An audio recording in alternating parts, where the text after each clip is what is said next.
Well, gusto ko lang magpasalamat sa mga taga Molino lalo na yung sa aming kapitan, kay Kap Mike Sakitan, kay Barangay Secretary Genesis Ventura, kay admin ni Ting Sakitan, kay team leader Wilfredo Somo, kay Kuya Bok, yung aming President Emeritus, kay Kuya Derek, at saka doon sa nag-drive sa amin kanina si Kuya Erwin.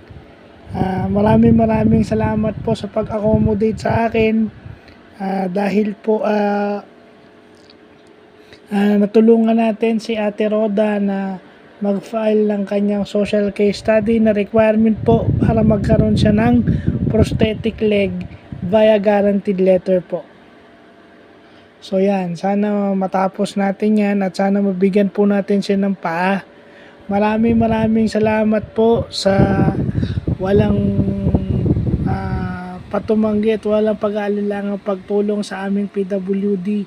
Sa ngalan po ng aming presidente na si Simon Olivar na kasalukuyang may karamdaman, ako na po ang nagpapasalamat sa ngalan niya. So maraming salamat po sa lahat ng mga taga-barangay dyan, lalo na yung mga naghahatid sa akin dito sa bahay, kay Kuya Derek. Malaking tulong sa akin yan. Appreciated ko yan. So, yun lang po.